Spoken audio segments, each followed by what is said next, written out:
Following program contains a topic which may not be suitable for young viewers. Viewer discretion is advised.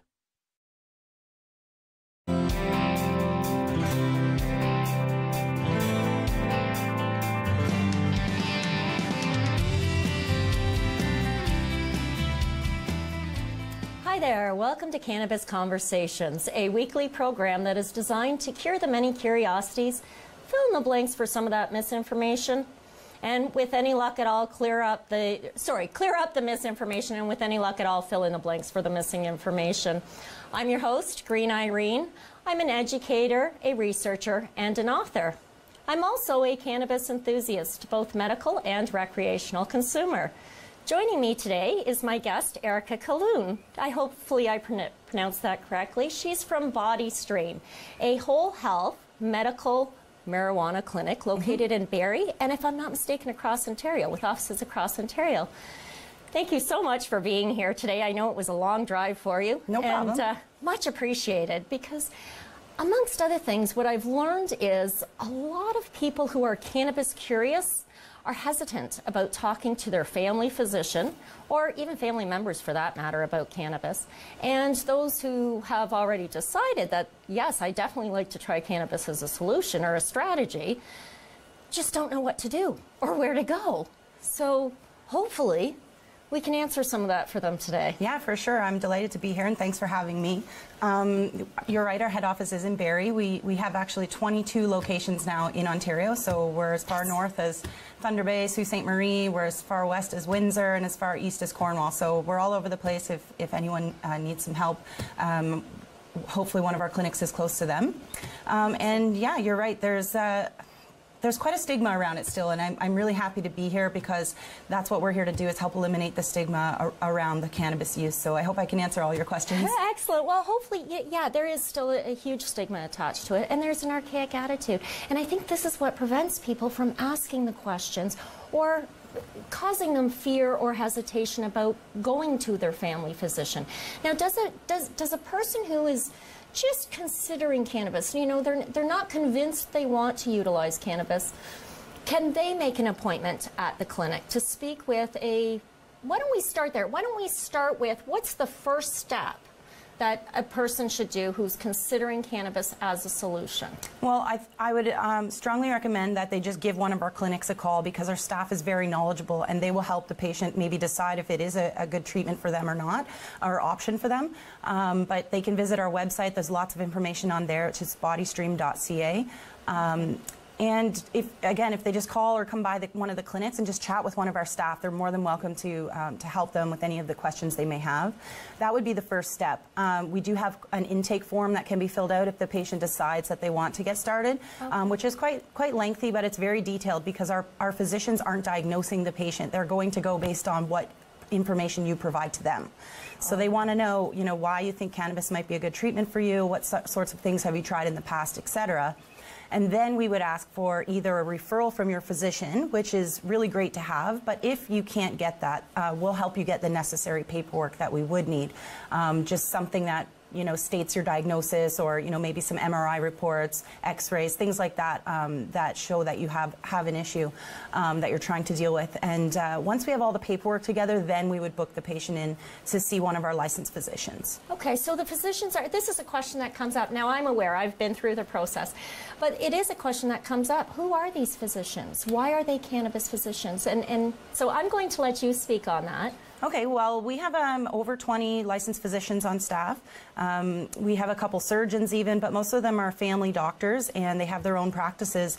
And what's really great for them is that they're able to log in with our Body Stream clinics remotely through the Ontario Telemedicine Network. So it's OTN network. It's a secure network for clinical appointments, which we're seeing a lot of the healthcare practitioners starting to turn that way.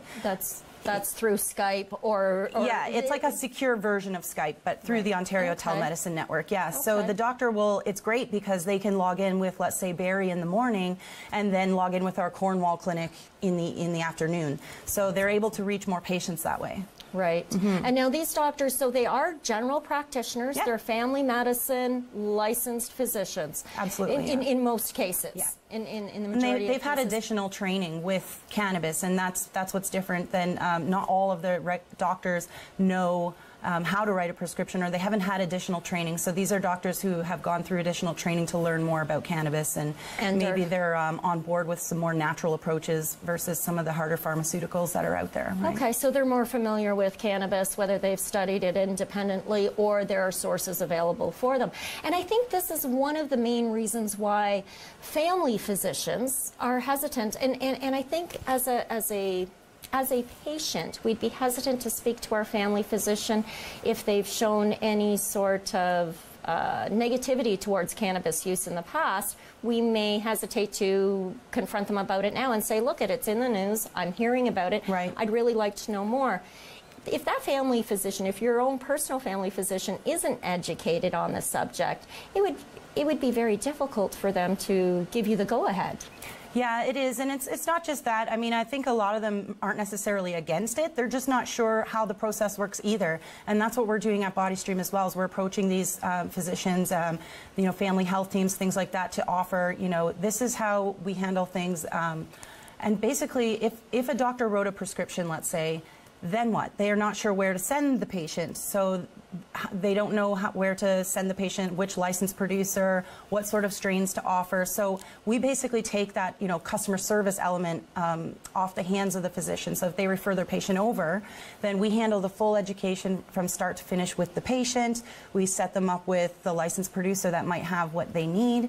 And then, you know, if anything happens on the LP side, then we can follow up much more quickly than, you know, it would take if you had to phone your physician back and say, oh, there was a problem with the prescription, or my date of birth was wrong, or something like that, you know. So we essentially handle that whole process for the physician. So the customer service is there, the consultation service, exactly. for lack of a better Exactly. term, yeah, and you're basically holding somebody's hand through the process, because Absolutely. it's a very frightening and daunting experience. Yeah, if and you we don't want to know make what sure you're dealing with. Yeah, we want to make sure the patient feels comfortable when they leave. There's a lot of cannabis naive patients who are open to trying it, but they're not sure, and they definitely appreciate the customer service and the education side of things from start to finish. If anything, you know, happens during their time, then they can phone us up right away and ask us questions. So we're always available that's what we do all the time. It's the consultation aspect of exactly. it, absolutely. And you know what, that's very, very important, especially if you are considering cannabis for the first time. And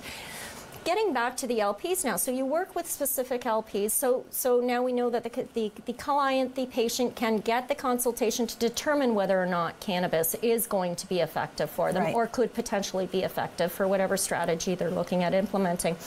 If they've spoken with their personal physician first, then they may get a referral right. to your clinic, or and I know there's a number of clinics around across Canada now. So now they've got the referral to the clinic, or they've made an appointment at the clinic themselves. The next step is to set them up with, they've made the decision, now they're going to receive a prescription.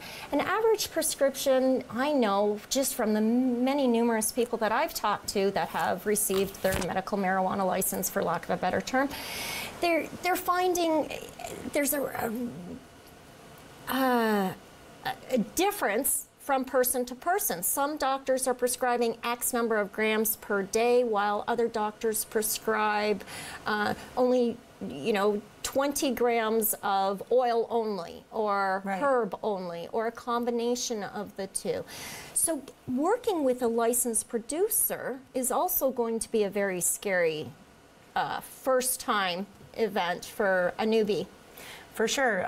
The LPs are really great. They have, really good websites. But again, that's what we're here for. If you're a little nervous or you're not sure, when we set our patients up, most of our doctors will write a prescription based on what the patient needs, especially if they're cannabis naive. He's not going to give them a high THC content with dried flower. Right. The majority of our patients are between 45 and 65. They're not looking to get even high.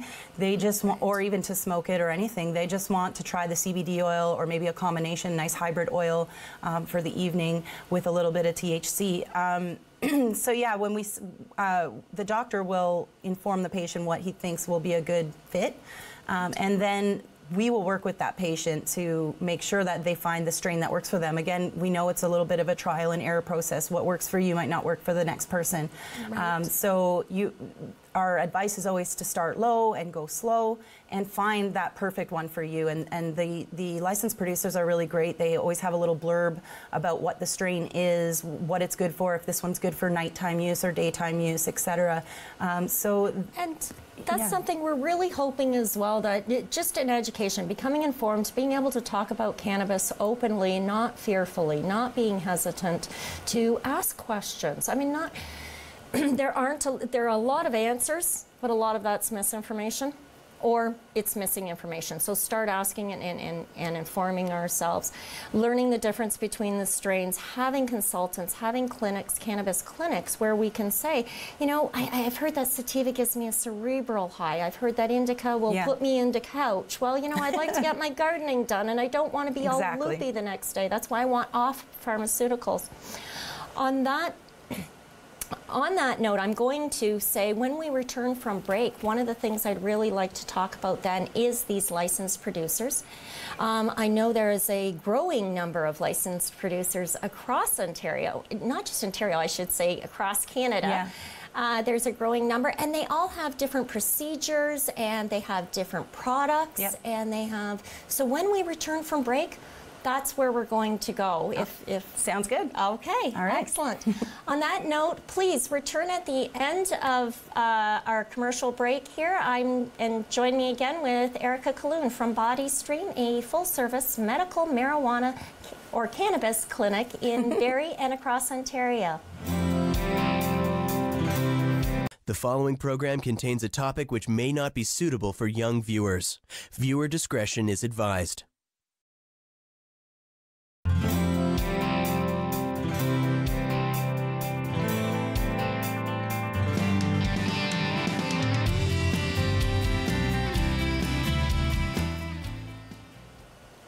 Hi there, welcome back to Cannabis Conversations. Joining me today is my guest Erica Colloon from Body Stream, a full-service medical cannabis clinic in Barrie and across Ontario. You were just telling me during the break you have another office opening in Bracebridge now. So how many offices is that in total? That'll be our 22nd, I believe. Yeah. So right there's 22 arenas or areas in which anybody with cannabis curiosities or considering the consumption of cannabis to deal with their own health and wellness strategy can walk into a clinic.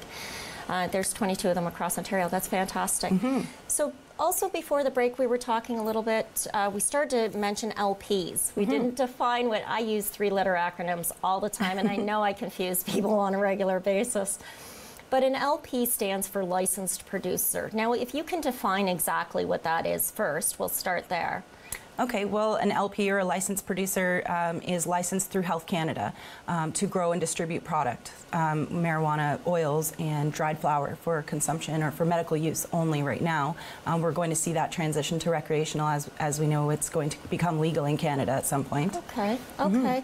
So now you said herbs and oils. These are or flower and oils. Yeah. So these are the only two options available through licensed producers at this time. Am I correct in saying that? Like we cannot get a topical.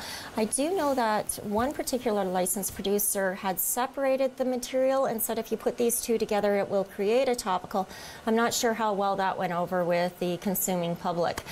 So, but now, do clinics specifically work with, I know there's, as I said, there's, at my last count, there was 36 licensed producers in Canada, and I know that number has risen since then and is continuing to rise on a daily basis, I think. I might be exaggerating a little bit, but... There's actually over 98 now. Wow, so Canada, maybe I'm not exaggerating. Yeah. Wow, that's you can visit the Health Canada website and just look up Health Canada approved licensed producers, and there's a whole list, and it'll show you by province who's where. Ontario's definitely the front runner of cannabis for sure.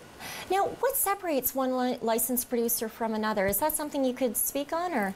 Well, they all each operate on their own. I know that there's several large organizations, Canopy, Aurora, who are sort of Afria and things like that. They're the the big front runners in the game. Right. But you know, we send our patients to whatever company they would choose to go to if they know already.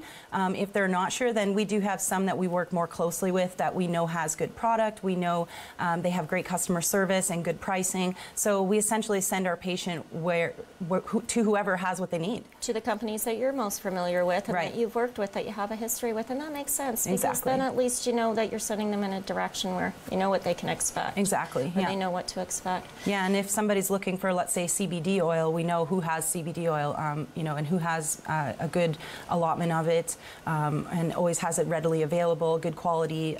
Also, there's a lot of these licensed producers that have pricing programs in place for patients who might make less than $30,000 a year, or if they're on any assistance from the government, because people are paying out of pocket for their medication right now unless they have benefits company that's covering the cost, which we're starting to see more of that now, and I hope that others follow suit. Are there so there are insurance companies Yeah. that will pay for it. Now I know Veteran Affairs has always taken Yes. care of its military men and women. Yes. But I wasn't familiar that any other insurance companies. I do know that social services will aid with compassion pricing, which Right. reduces the price. But I haven't heard of any companies that Great West actually- Life and Sun Life Financial, I believe, are two that are covering the cost of medical cannabis. I'm quite sure. I know that other ones are going to start following suit. Excellent. Or we've heard talk of it. I don't have anything Excellent. confirmed, but Well. I think it's great that they're willing to do that. Yeah. Yeah, no, absolutely. And when it's strictly for medicinal purposes, it only stands to reason. Right. You know, and from those of us who pay for our insurance, Yeah. we want to make sure that our meds are covered. Yeah. Okay, so now the LPs, you've referred to the CBD oil. Now CBD being cannabidiol, which is non-psychotropic, which is why it is one, and it is an anti-inflammatory. It aids with antiemetic. It helps with you know, 100 different things and 100 different causes and so on and so forth. That oil that it is immersed in, what is the, I've learned, I'm not sure if you're familiar, but the carrier solutions tend to be different Yes. from licensed producer to licensed producer. They are, yep. So from a patient's perspective, this is a question that we should be asking, because for someone such as myself that would have a reaction to, say, sunflower oil, Yep. I may want a CBD tincture that is coconut oil based, or Right. palm kernel oil, or Right. some such thing. Is there any standards across the board with respect to the product that's being produced by the licensed producers? Well, I know that the standards are all regulated by Health Canada. I'm sure that on their websites it has to state what's in them. Okay. I'm not positive on that one, so I'll have to get back to you on that. Yeah. But I And think it's- that their customer service representatives, when you call a certain specific licensed producer, they're the most knowledgeable about their product. And if you ask them that question, they're going to know. And they have been fantastic. Not Right. so much in the beginning, because the question I was asking, they just simply hadn't heard, you know? Right. So, Yeah. so expect there to be follies. I mean, anybody that's starting to look into cannabis, there's going to be follies. There's ups and downs, and you know, so we can only glean so much information at a time, Right. and reveal that, what we've learned. So again, with the licensed producers, everybody has different carrier solutions, or they may inquire about the carrier solution, inquire about the quantity of product, the availability of product. Right. If you start with a licensed producer who produces, you know, an 80-20 blend hybrid of sativa indica, but they've got a small quantity of it and may not have it in again, and this is what you're finding works for you, you may want to find that at a different LP. Right. Now, how does that work with the prescriptions? If I'm prescribed 2 grams per day for, say, 3 months, and at which time, because I know from experience that we do have to return to the doctor every 3 to 6 months to evaluate how is the cannabis helping us? What products are we using, and what have we learned? This is also an education for the doctor who's writing the prescription. They get to be on top of things and learn what's working for what. Yeah. So that said, 2 grams per day for 3 months, that 2 grams per day times 30, that's 60 grams a month. Mm-hmm. Am I limited to that one provider? So We would like to send our patients to one licensed producer, but unfortunately, sometimes they run out of product right now. There's not enough to go around. It's becoming really popular, and it's not something you can just make. It has to be grown. It has to be tested. It has to be make sure that it's safe to be sold or distributed.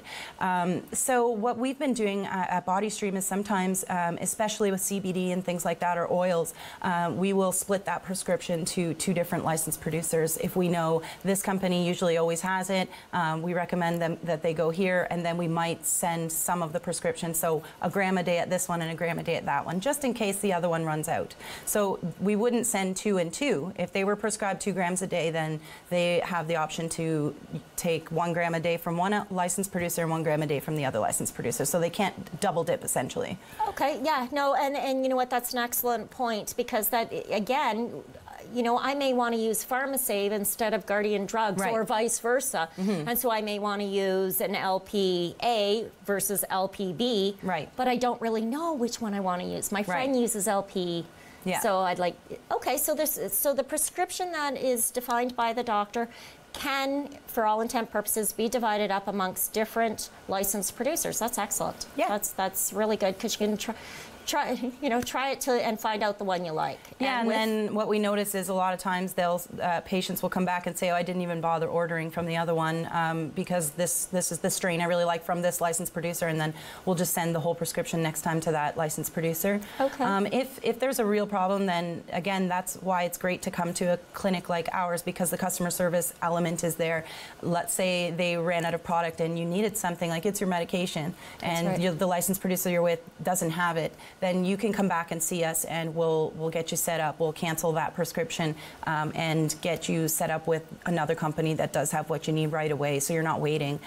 So I think that's really important element. Excellent, excellent. Okay, so now we know that explains how we're going to get our product. Now, what are we going to do with how does the product get to the house? It's shipped. Do I have to? Shipped by, Pure Later, Canada Post, regular mail.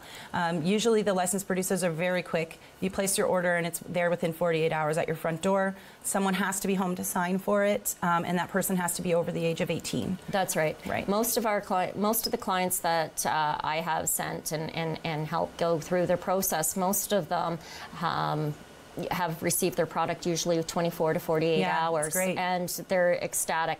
Then there's the next thing, which is methods of consumption. So we've talked very briefly about the oils. Those would be used sublingual tincture, so you put them under your tongue, whatever the dosage amount, until you find or titrate and find what works for you. Herb, of course, we all know what herb can be used for. It's good for combustion. It's good for vaporization. It's good. So inhalation as a method of consumption. Then there's edibles. We can break that herb down, put it into our edibles.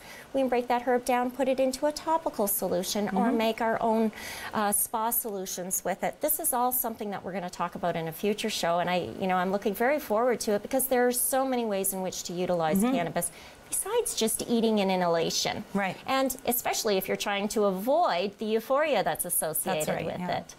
That being said, another thing that I would really like to very quickly touch base on is, I forgot. The methods of consumption we wanted to talk about. Why? Why would somebody use cannabis? If you can give me 3 off the top, the 3 main reasons people come to the clinic that are considering cannabis consumption. Well, the majority of our patients come to us for many, many reasons, but the top 2 actually would be chronic pain and any sort of harm reduction. So the chronic pain leads to many, many things. It leads to insomnia, it leads to depression, it leads to all these other things. So ultimately, our patients are dealing with some sort of chronic pain, whether it's from fibromyalgia or arthritis, etc. Then comes the insomnia, like I said, or depression, other things like that, because they can't get out of bed to do their regular duties. The other one, which is a big one that's coming up a lot recently, is harm reduction. We all know there's a huge opioid epidemic in North America, so patients are not wanting to use any harsh pharmaceuticals. They've tried everything else.